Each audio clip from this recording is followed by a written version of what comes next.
창세기 19장 1절에서 25절.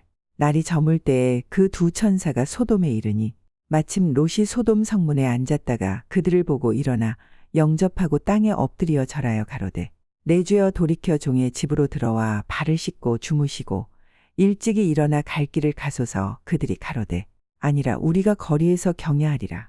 롯이 간청하매 그제야 돌이켜서 그 집으로 들어오는지라. 롯이 그들을 위하여 식탁을 베풀고 무교병을 구우니 그들이 먹으니라.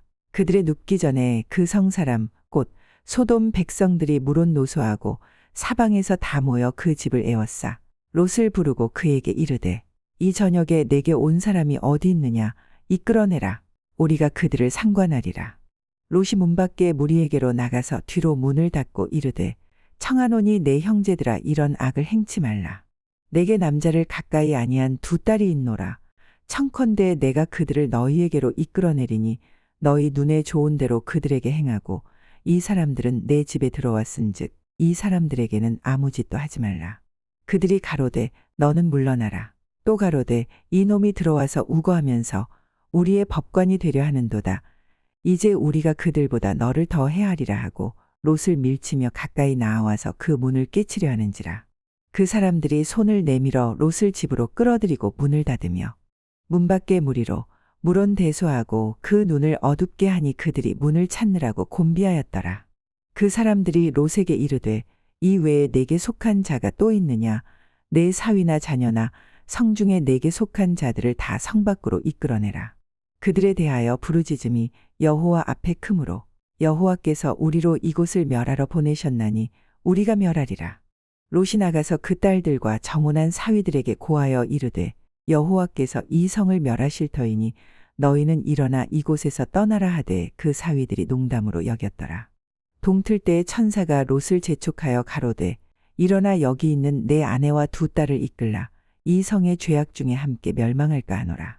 그러나 롯이 지체함에 그 사람들이 롯의 손과 그 아내의 손과 두 딸의 손을 잡아 인도하여 성 밖에 두니 여호와께서 그에게 인자를 더하심이었더라.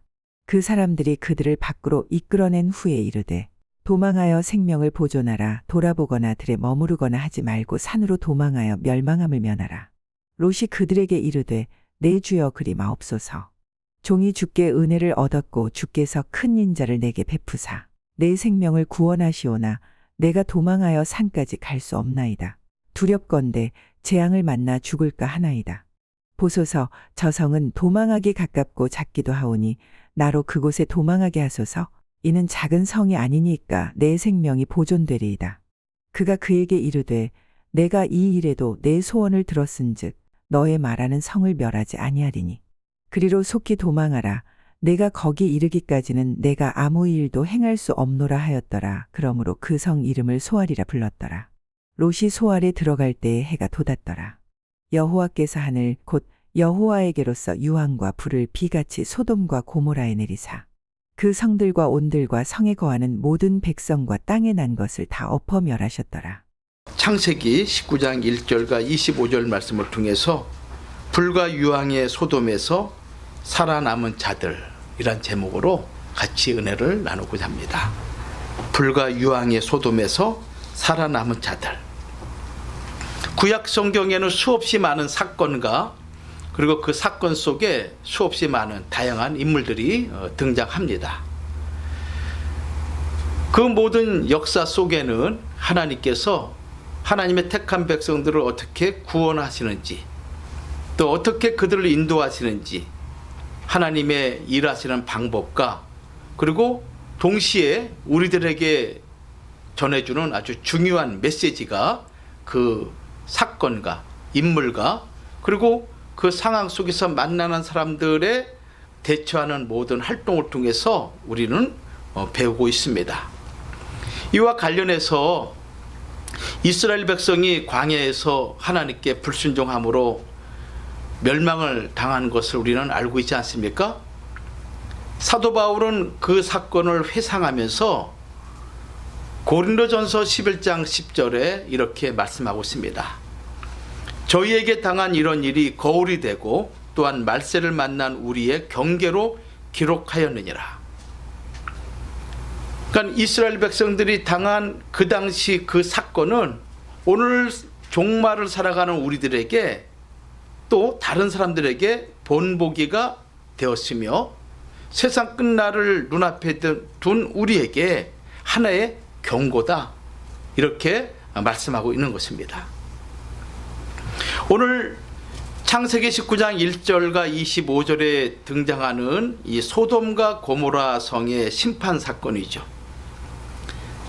이걸 통해서 하나님은 우리에게 분명한 메시지를 전달해 주고 있는 것입니다. 신약 성경에는 이 소돔과 관련되어 있는 내용이 3번 정도 기록되어 있습니다. 그만큼 중요한 사건임을 우리에게 암시하고 있는 것이죠. 누가복음 17장 28절과 33절 말씀 보면은 특별히 29절에 이렇게 말씀하고 있습니다.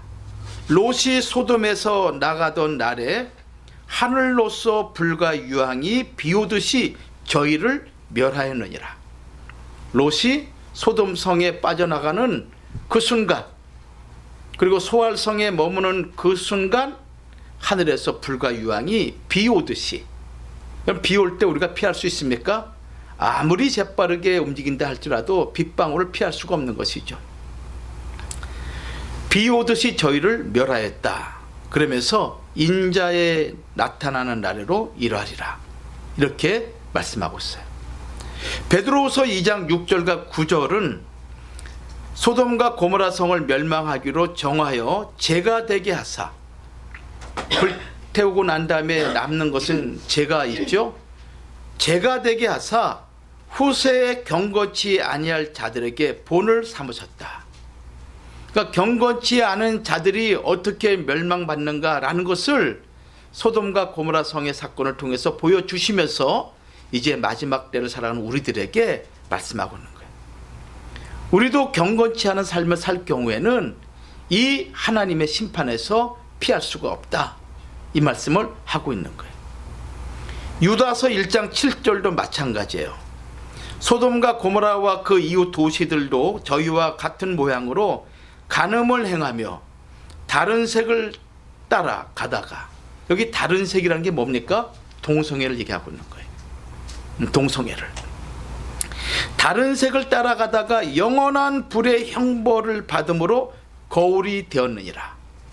동성애가 난무하고 온갖 타락한 그런 추악한 성적인 그런 이 문화가 범람한 그 세상을 하나님이 어떻게 심판하셨는가라는 것을 소돔과 고모라 사건을 통해서 우리에게 거울로 너희들에게 경고하고 있다라는 것을 말씀하고 있는 거예요.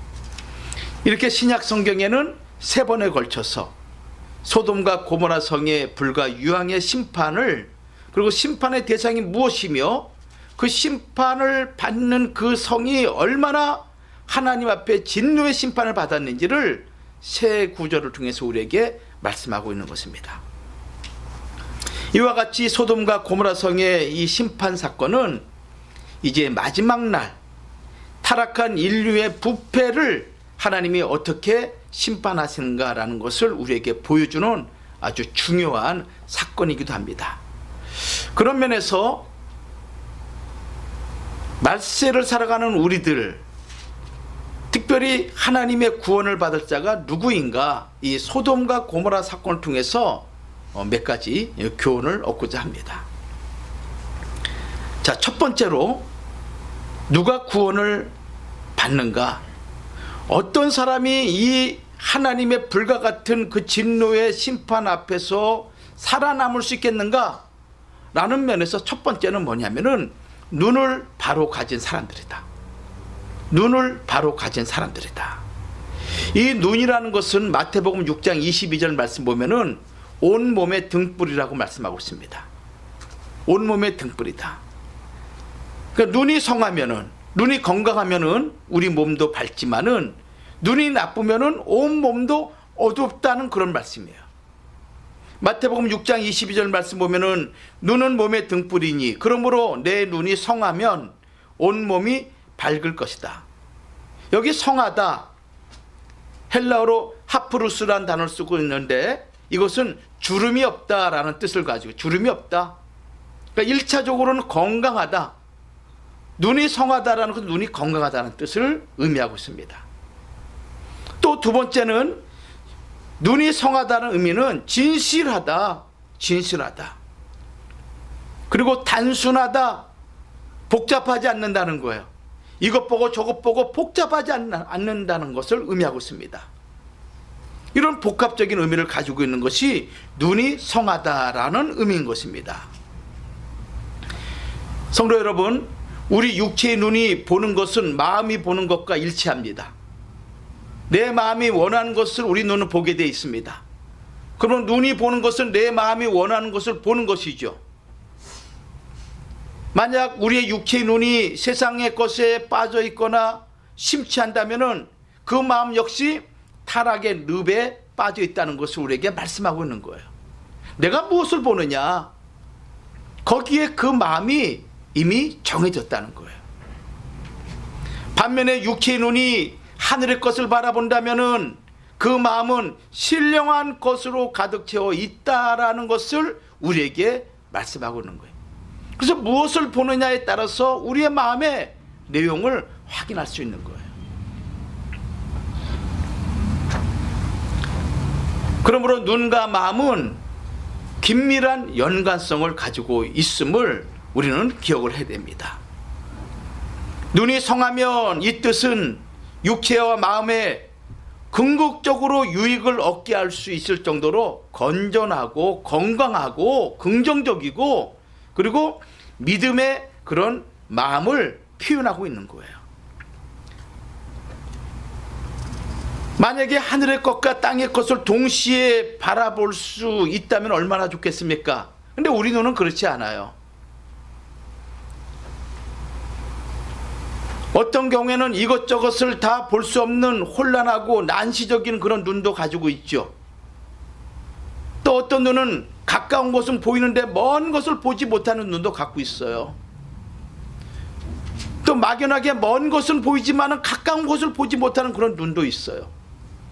그런 눈들을 통해서 우리의 정신 상태, 물론 보이는 어떤 우리 눈의 건강함과 약함을 통해서 우리는 여러 가지로 판단할 수 있지만은 영적인 면에서 과연 나는 세상 것과 하나님 것을 동시에 얻으려고 하는 이런 난시적인 눈을 가지고 있는지, 아니면 가까운 곳은 볼 수 있지만은 먼 미래를 보지 못하는 그런 어리석은 눈을 가지고 있는지, 이런 모든 것을 한번 살펴볼 필요가 있는 거예요. 근데 눈이 나쁘다라는 것은 무엇입니까? 성하다라는 것과 반대되는 뜻을 가지고 있거든요. 즉 악함이란 뜻을 가진 의미인 거예요. 자, 눈이 나쁘다, 이거는 악한 눈인데 이기적이고 인색하다는 의미를 가지고 있는 거예요. 저 사람은 눈이 좋아, 저 사람 눈이 나빠 할 때 성경에서 말씀하신 눈이 나쁘다는 것은 이기적이고 어떤 거에 인색하다는 거예요. 이런 의미에서 눈이 나쁘다라는 이 말씀, 성경에서 하신 말씀은 하나님과 재물 양자 사이에, 하나님과 세상 이 양자 사이에 하나님에게 관심을 두지 않고 영원한 것에 관심을 두지 않고 썩고 사라지고 쇠한 이 땅의 것에 오로지 관심을 갖고 있는 그 눈을 가리켜서 악하다, 이렇게 말씀하고 있는 거예요. 성경에는 다양한 눈들이 나오죠. 첫 번째, 다윗의 눈입니다. 이 다윗이 사무엘하 11장 2절 말씀 보면은 저녁 때 다윗이 침상에서 일어나서 왕궁을 거닐다가 순간 그 눈에 번쩍 들어오는 게 있었죠. 그것이 무엇인가 하면은 한 여인이 목욕하고 있는 것을 보았는데 심히 아름다운 거예요. 자기 군사들은 전쟁에 나가서 싸우고 있는 그 상황 속에 다윗은 그 전장에 나가지 못할지언정 일찍 일어나서 하나님께 기도하고 하나님을 바라보며 그 전쟁의 승리를 갖고 오기를 구해야 될 텐데 저녁 늦은 때 일어난 거예요. 이 다윗의 눈은 일생에 씻을 수 없는 오점을 남겼죠. 그래서 밧세바를 보고 그 아름다움을 느끼고 그 여인을 취하는 그걸로 말미암아 사무엘하 12장 10절에 그의 가정과 나라까지 무서운 심판을 가져왔음을 우리는 알 수가 있어요. 칼이 내 집에서 영영이 떠나지 아니하리라. 얼마나 무서운 하나님의 진노입니까? 한번 잘못 본 눈, 그 눈으로 말미암아 햇사람 우리아의 철을 빼앗아 내 철을 삼았은즉 칼이 내 집에서 영영이 떠나지 아니하리라. 이 하나님의 저주를 받은 거예요. 이것은 훗날 그의 아들 암논이 죽음을 당하게 되고 또 압살롬의 반란 사건이 연이어 일어나게 되고 아도니아가 또 죽게 되고 그런 일련의 많은 사건이 다윗의 집안에서 벌어진 것입니다. 결국은 솔로몬 죽고 난 이후에 이스라엘 그 위대한 나라가 북조 이스라엘과 남조 유다로 갈라지는 비극을 갖고 오고 마는 거예요. 그리고 우리가 보는 눈이 얼마나 중요한 것입니까? 또 다른 눈이 있죠. 엘리사의 몸종인 눈이 있습니다. 아람 나라 즉 시리아예요. 이 시리아 나라가 이스라엘을 침공하려고 하게 되면은 번번이 실패하는 거예요. 이렇게 전략을 꾸미고 저렇게 전략을 꾸며도 실패하는 거예요. 몰래 숨어서 들어가도 이스라엘 군대가 지키고 있는 거예요. 그러니까 이 아람 나라 왕이 너무너무 마음이 괴로운 거예요. 그러면서 휘하에 있는 장군과 많은 그 부하들을 불러놓고 우리 가운데 내통자가 있다. 그놈 잡아내라. 이렇게 말을 합니다. 그때 신하 중에 한 사람이 이런 얘기를 하죠. 왕이요. 그것이 아닙니다. 이스라엘에게는 예언자가 있는데 그 예언자는 우리가 하는 모든 일들을 심지어 왕이 침실에서 얘기하는 것까지 알고서 이스라엘 왕에게 얘기하고 있기 때문에 우리가 어찌할 방법이 없습니다. 이 얘기를 들은 거예요. 그럼 그 사람이 누구냐? 도단이라는 성에 엘리사라는 선지자가 있는데 그 사람이 그런 사람입니다. 그래서 도단 성에 이 아람 왕이 말과 군병과 그리고 수많은 군사를 동원해 가지고 다 포위를 했어요. 그때 이 도단성에 살고 있던 엘리사와 그의 몸종이 있었는데 이 몸종이 도단성을 포위하고 있는 아람 군대를 보고 너무너무 두려운 거예요. 이제 곧 우리는 죽는 거예요. 그러면서 엘리사에게 찾아가 가지고 주여 우리가 죽게 되었나이다. 어찌하리까? 라고 이렇게 외치죠. 열왕기하 6장 14절과 23절 말씀이에요. 그때 엘리사가 두려워하지 마. 우리와 함께한 자가 저와 함께한 자보다 많다. 그러면서 기도하면서 하나님 앞에 간구하기를 여호와 하나님 원하건대 우리 종 내 몸종 사안의 눈을 열어서 보게 하옵소서 라고 기도한 거예요. 그 기도하는 그 순간 이 몸종의 눈이 열리는데 그 엘리사가 살고 있는 도단성 주변을 하늘의 불병거와 그리고 불말 천군 천사가 지키고 있는데 아람 군대보다 더 많은 수가 지키고 있는 것을 본 거예요. 그 순간 어떤 일이 벌어졌습니까? 마음의 평안과 위로를 느끼게 되고 이야 하나님은 살아계시구나 라고 고백하면서 그가 평안을 누린 것을 열왕기하 6장 14절과 23절의 내용을 통해서 알 수가 있어요. 이렇게 눈이 열리는 것은 너무너무 중요한 것입니다.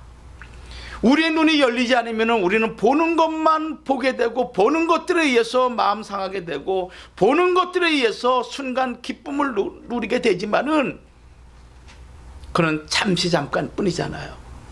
그러나 영원히 꺼지지 않고 영원히 시하지 않는 하나님의 그 영원한 축복과 영원한 도성을 우리가 볼 수만 있다면은 이 세상에 있는 것들에 우리의 마음 뺏기지 않고 엉뚱한 길로 가지 않고 제약된 길에 연연해하지 않고 세상의 것에 마음 뺏기지 않는 그런 믿음의 위대한 장부로 살아갈 수 있음을 믿으시기 바랍니다.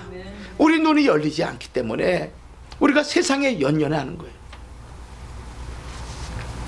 40일 동안 이스라엘 12명의 정탐꾼이 가나안 땅을 정탐했죠. 동일한 눈, 동일한 이스라엘 백성, 동일한 이스라엘 12지파의 족장들이 갔는데 민수기 13장에 어떤 일이 발생했습니까? 10명의 눈은 우리는 저들에게 메뚜기 같은 존재다, 그렇게 본 거예요. 그러나 여호수아 갈렙은 어땠습니까? 신령한 하나님, 만군의 여호와 하나님을, 그 말씀을 듣고 그 말씀을 통해서 하나님의 약속을 기억하는 두 사람은 저들은 우리들의 밥이다, 이렇게 말하고 있지 않습니까? 어떻게 그럴 수가 있을까요?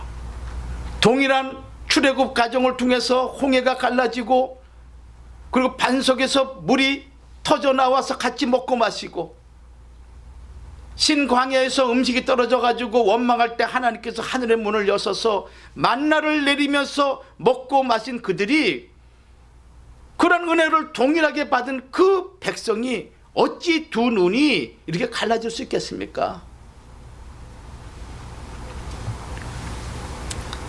오늘 본문에 불과 유황의 심판 가운데서 롯이 살아남죠. 왜 살아남았을까요?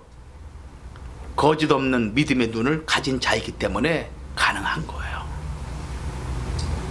우리는 몰라요. 저도 여러분들의 눈이 어떤 것을 바라보는지 몰라요. 그러나 하나님은 아십니다. 나 양심은 알아요. 내가 지금 무엇에 관심 가지고 있고 무엇에 내가 내 마음에 가득 차 있는지를 알고 있어요. 그것을 통해서 내 눈은 보게 되어 있는 거예요. 롯은 거짓이 없는 믿음의 눈을 가졌죠.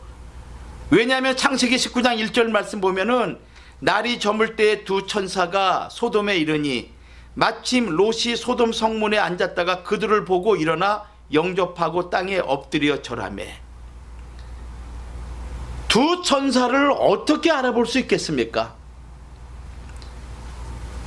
두 사람이 오는데 어떻게 그 사람이 하나님의 천사임을 어떻게 볼 수 있었을까요? 그것은 다른 방법으로 해결할 수 있는 게 아니에요. 롯에게는 거짓 없는 믿음의 눈으로 본 거예요. 그래서 그 두 사람이 하나님이 보낸 천사라는 것을 알게 된 거예요. 저녁 때라는 것은 소돔 성의 타락상을 보여주고 있는 것이죠. 음란과 방탕과 온갖 죄악이 넘실거리는 어두운 밤을 의미하고 있는 것입니다. 그 밤에 성문에 앉아서 근심하고 있는 이 롯. 그래서 베드로후서 2장 6절과 9절 말씀 보면은 이때의 상황을 이렇게 표현하고 있어요. 베드로후서 2장 6절과 9절 말씀 우리 한번 찾아봐요. 소돔과 고모라 성을 멸망하기로 정하여 죄가 되게 하사 후세에 경건치 아니한 자들에게 본을 삼으셨으며 무법한 자의 음란한 행실을 인하여 고통하는 의로운 롯을 건지셨으니 이 악의인이 저희 중에 거하여 날마다 저 불법한 행실을 보고 들으므로 그 의로운 심령을 상하니라. 주께서 경건한 자는 시험에서 건지시고 불의한 자는 형벌 아래 두어 심판날까지 지키시며, 이 말씀인 거예요. 이 롯은 창세기 19장에는 그가 어떠한 마음으로 성문에 앉아 있는지 알 수 없었습니다. 그런데 베드로후서 2장 6절은 이렇게 말씀하고 있습니다. 특별히 7절, 무법한 자의 음란한 행실로 인해서 마음을 고통받고 있는 거예요.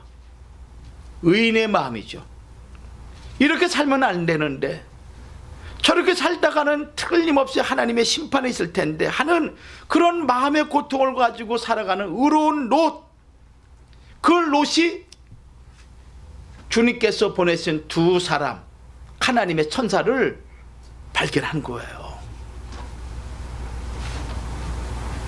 그러면서 9절에 뭐라고 말씀하셨습니까?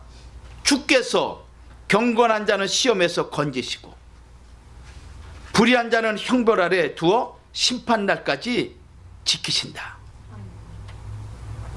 이 말씀이 남의 말씀이 아니에요.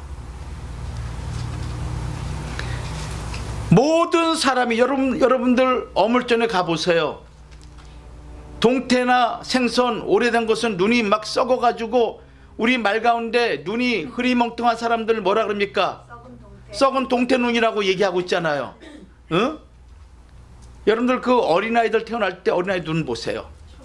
그 눈이 초롱초롱이라는 단어로 표현하기는 너무너무 아름다운 거예요. 그 눈 아름답고 그 옆에 있는 흰자위 봐요. 나이 들고 술 많이 잡수시고 담배 피시고 이런 사람들의 눈 보면은 아휴 그냥 노르스름에 항달기가 낀 것 같이. 한번 서로 한번 눈 한번 볼까요? 근데 갓 태어난 아이는 눈이 너무너무 아름답고 너무너무 이쁘고 너무너무 깨끗한 거예요. 우리의 눈이 원래 그랬어요. 세상 살다 보니까 온갖 것이 내 마음에 들어오고 세상 걱정, 근심, 염려, 또 인간의 유혹, 그리고 나의 타락상, 온갖 이런 것들이 내 몸에 창이랄 수 있는 눈을 더럽히는데 그 현재 상태가 내 마음의 상태를 얘기하고 있는 거예요. 롯은 성한 눈을 가졌고 경건한 눈을 가졌어요. 믿음의 눈을 가진 거예요. 믿음의 눈을. 거짓 없는 신앙의 눈을 가진 거예요. 그렇기 때문에 두 천사를 영접할 수 있었음을 우리에게 말씀하고 있는 거 아니겠어요? 그러면 마지막 때 살아가는 우리들에게도 이런 성한 눈이 있어야 되는데 어떠한 자가 이런 눈을 가질 수 있겠는가? 어떠한 눈이 가져야만이 심판의 두 천사를, 하나님의 사람을 볼 수가 있겠는가? 주님 재림할 때 그 영광의 주님을 과연 볼 수 있겠는가? 할 때 성경은 답을 이렇게 줍니다. 마태복음 5장 8절 말씀 보면은 마음이 청결한 자는 복이 있나니 저희가 하나님을 볼 것이요. 마음이 청결한 자, 마음이 청결한 자, 하나님을 볼 것이다. 할렐루야.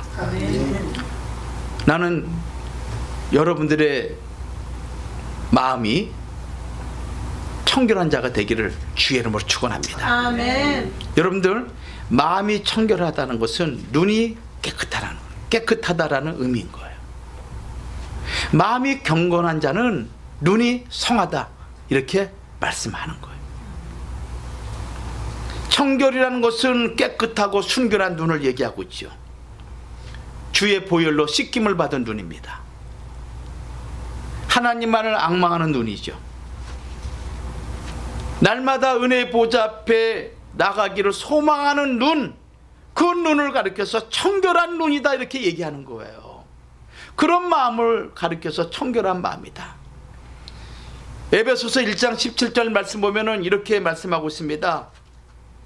우리 주 예수 그리스도의 하나님 영광의 아버지께서 지혜와 계시의 정신을 너희에게 주사 하나님을 알게 하시고 18절 너희 마음의 눈을 밝히사 그의 부르심의 소망이 무엇이며 성도 안에서 그 기업의 영광의 풍성이 무엇이며 그의 힘의 강력으로 역사하심을 따라 믿는 우리에게 베푸신 능력의 지극히 크심이 어떠한 것을 너희로 알게 하시기를 구하노라. 이 말씀이 있어요.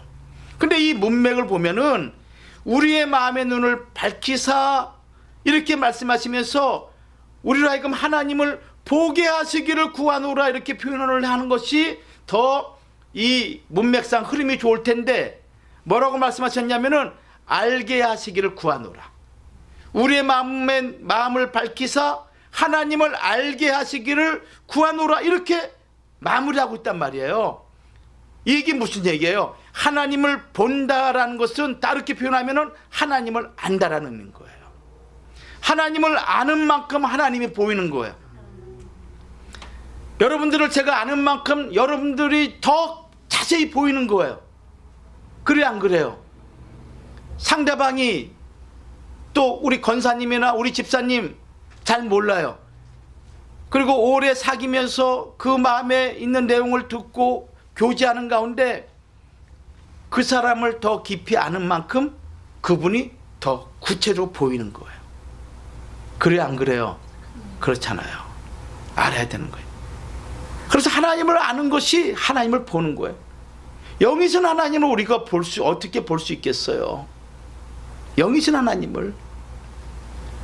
부부가 같이 평생을 같이 산다 할지라도 남편을 제대로 보지 못하는 아내가 있고 아내를 제대로 보지 못하는 남편이 있어요.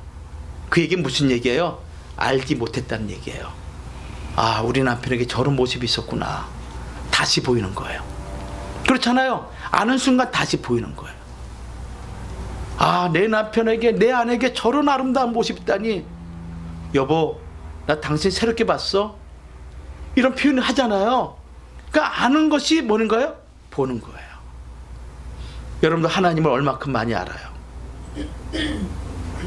여러분이 알고 있는 그 지식으로 하나님을 안다라고 생각한다면은 바보 중에 그런 바보가 없는 거예요. 하나님은 만유의 하나님이에요. 만물의 하나님이 아니에요. 만물은 눈에 가시적인 것들이죠. 눈에 보이는 것들이죠. 만유의 하나님은 보이는 것이나 보이지 않는 모든 것이 하나님이신 거예요. 우주 만물, 그 신비로운 흐름, 그 영적인 흐름, 하늘의 세계와 땅의 모든 것을 우리가 어찌 알 수 있겠어요? 하나님은 다 아시는 거예요. 그러므로 우리의 위로자가 될 수가 있는 거예요. 히브리 12장 14절에도 모든 사람으로 더불어 화평함과 거룩함을 쫓으라. 이것이 없이는 아무도 주를 보지 못하리라. 화평함과 거룩함, 이걸 통해서 하나님을 볼 수가 있다라고 말씀하고 있습니다. 여러분들, 하나님 뵙기 원하죠? 하나님 보기 원하죠? 별로 아멘 소리가 없어요. 응? 한두 사람만 그냥 아멘 소리야. 한두 사람만. 여러분, 하나님을 뵐 수 있다라는 것은 얼마나 큰 영광인지 몰라요. 여러분들, 2000년 내가 당시 베들레헴에 탄생한 예수님을 볼 수 있다는 한다면은 여러분들 그런 기회가 있다면 가겠어요, 안 가겠어요? 가죠. 그렇죠. 100번이고 10,000번이고 가죠. 지금 우리 현장에서도 하나님을 만날 수가 있어요. 아멘. 하나님을 알기만 하면 돼요. 아멘. 하나님을. 그래서 여호와를 알되 힘써 알아라. 힘써 알아라.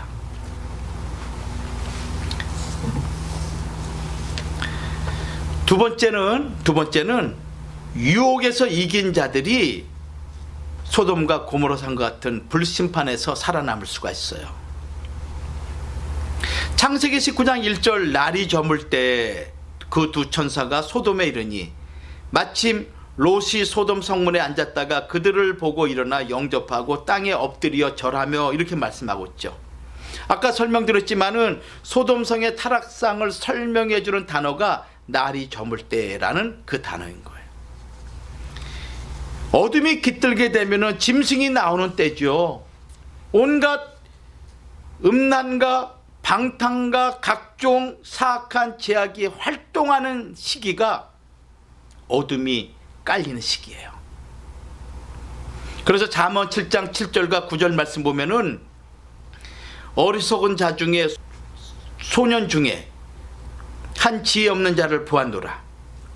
어리석은 자가 많이 있는데 그 중에 어리석은 소년 한 명이 이 잠언 기자의 눈에 보인 거예요. 그가 거리를 지나 음녀의 골목 모퉁이로 가까이 하여 그 집으로 들어갔는데 그때가 저물 때, 황혼 때, 깊은 밤 흑암 중에라. 이렇게 말씀하고 있는 거예요.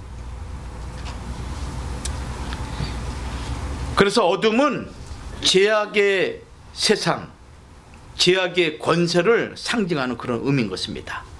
따라서 예수께서 이 세상에 빛으로 오셨지만은 이 어두운 세상은 빛이신 예수를 알지 못하고 어떻게 했습니까? 예수님을 십자가에 못 박아 죽이잖아요.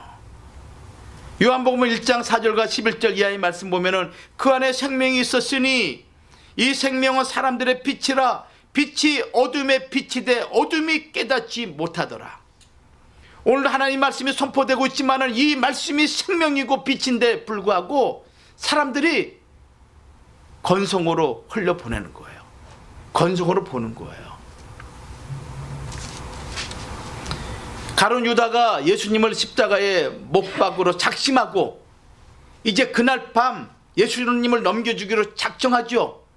그때 최후의 만찬 성만찬하는 그 시간에 예수님이 그에게 떡을 내줍니다.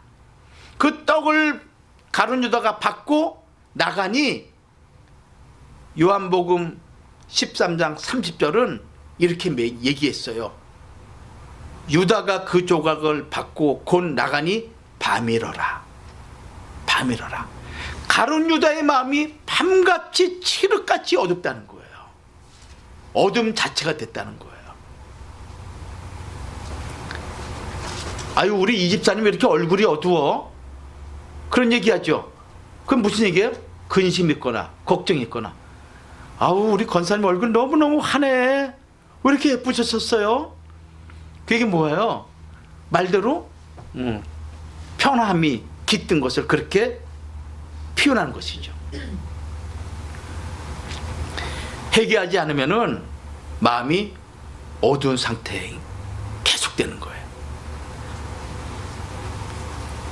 영적인 빈곤을 만나게 되면은 미혹의 영에게 다 넘어가게 됩니다. 미혹의 영에게, 어둠에게 유혹을 받게 돼 있어요.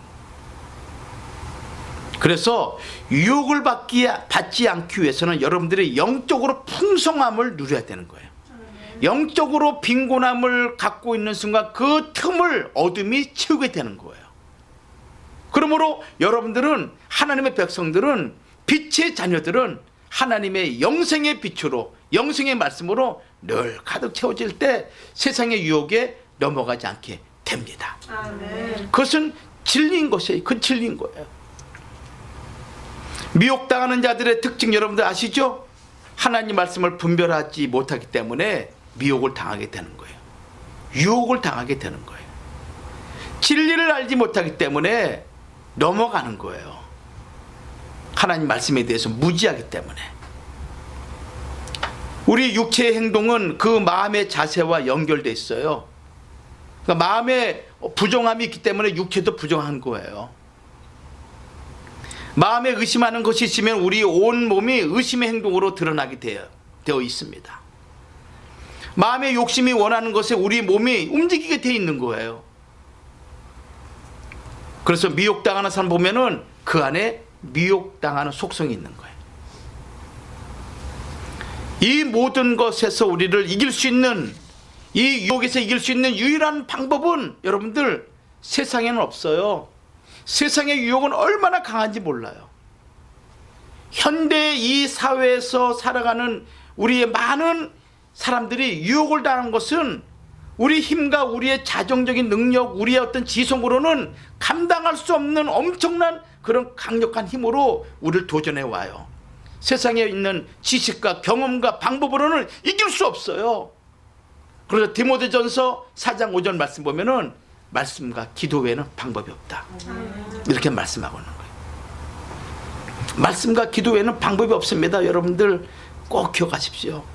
하나님 말씀을 내가 충만하게 받고, 그리고 이 세상 살아가는 동안에 어둠의 권세에 유혹당하지 않도록 성령의 권능에 사로잡혀서 도와달라고 하나님께 매달릴 때, 그 기도할 때 하나님의 능력을 부어줍니다. 그래서 가치적으로, 우선적으로 세상의 것이 아무것도 아닌 것 같이 하나님이 그렇게 우리의 마음과 생각을 주장해 주시는 거예요. 이게 은혜인 거예요.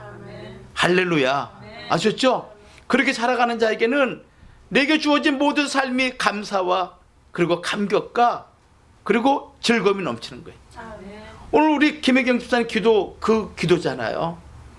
일상적인 그런 감사, 그런 감사 가운데서 우리가 알지 못하는 그런 우리의 마음, 큰 것만을 바라고 큰 것만을 대야만이 무엇인가 내게 하나님 주신 것 같다 생각하는 그 어리석음에서 벗어나라 이거예요. 지난 한 주간 동안 여러분들 어떻게 지내셨어요? 감사하지 않아요? 그렇죠? 세 번째는요, 세 번째는 어떤 사람이 살아남을 수 있겠는가? 귀를 바로 가진 자들이다. 귀를 바로 가진 자들이다. 창세기 19장 14절 말씀 보면 이런 말씀이 있어요. 롯이 나가서 그 딸과 정혼한 사이들에게 고하여 이르되 여호와께서 이 성을 멸하실 터이니 너희는 일어나 이곳에서 떠나라 하되 그 사위들이 농담으로 여기더라.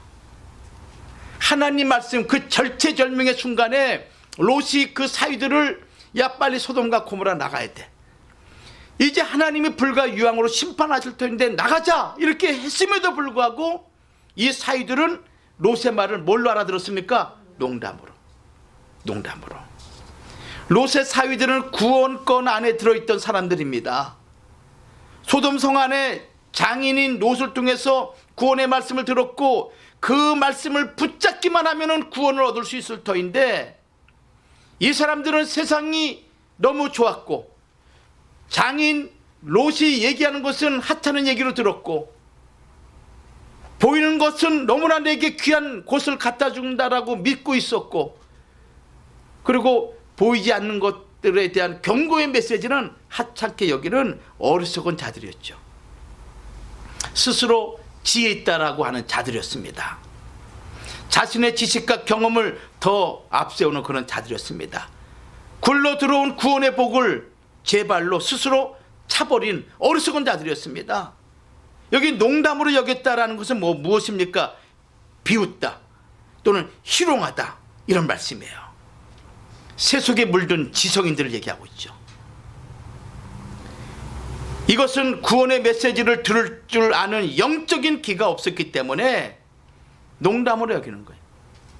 여러분들 하나님의 말씀을 농담으로 여기는 것은 세상 심판 때 반드시 있는 현상이라는 것을 잊지 마세요. 노아 홍수 때 노아가 방주를 짓죠. 그 방주 짓는 그 순간 얼마나 사람들이 비웃었겠습니까? 거의 한 7, 80년 전후로 방주를 짓게 됩니다. 그 과정에서 비가 오지 않고 햇빛이 그냥 쨍쨍 쬐고 있고 비추고 있고 그럼에도 불구하고 방주를 짓는 노아와 그의 가족들을 볼 때 사람들이 얼마나 비웃었을까요? 오늘 우리가 복음을 전할 때 주님의 재림이 가까우고 주의 천국에 가까웠고 지옥과 불심판이 있음을 얘기할 때 세상 사람들이 우리를 비웃잖아요. 심판 때 항상 있는 현상이 하나님의 말씀을 농담으로 여기는 현상이에요. 농담으로 여기는 현상. 그렇기 때문에 여러분들 하나님 말씀이 선포될 때 절대 여러분들 농담으로 여기지 않기를 주의 이름으로 축원합니다. 아셨죠? 예, 농담으로 여기지 마세요. 농담으로 여기지 마세요. 하나님 말씀을 있는 그대로 여러분들이 받아들이시기만 하면 되는 거예요. 영원하신 하나님의 복음은 들을 귀 있는 자들의 것입니다. 그래서 요한계시록 2장 7절과 11절과 17절 29절 말씀 보면은 성령이 교회들에게 하시는 말씀을 들을지어다라고 말씀하시면서 그 전에 귀 있는 자는, 여러분 귀가 없는 사람이 누가 있겠습니까? 예? 우리 다 이 귀때기 다 가지고 있잖아요. 어른들이 항상 우리들 얘기할 때면 귀때기는 왜 달고 다니냐 그러잖아요. 그놈의 귀때기 떼버리라고. 귀 있는 자는 들을지어다. 아멘. 성령이 교회들에게 하시는 말씀을, 이것을 계시록 2장만 보더라도 4번이나 반복하는 거예요. 귀 있는 자는 성령이 교회들에게 하시는 말씀을 들을지어다. 모든 사람에게 귀가 있죠. 그런데 하나님 말씀을 들을 수 있는 귀가 따로 있다는 거예요. 예수님도 마가복음 4장 9절 말씀에 들을 귀 있는 자는 들으라 이렇게 말씀하셨어요. 들을 귀 있는 자는 들으라. 하나님의 영원하신 말씀은 아무나 듣는 게 아니에요. 들을 귀 있는 자, 들을 귀를 주신 그 하나님의 은혜를 받은 자가 하나님의 말씀을 들을 수가 있어요. 그런 면에서 여러분들은 복받은 귀를 소유하신 주의 백성임을 믿으시기 바랍니다. 아멘. 요한복음 8장 43절 말씀 보십시오. 어찌하여 내 말을 깨닫지 못하느냐, 이는 내 말을 들을 줄 알지 못합니다. 이렇게 말씀하고 있잖아요. 그러니까 예수님이 아무리 말씀을 증거해도 하나님 말씀을 듣지 못하는 거야. 그러니까 들을 기가 없다는 것이죠.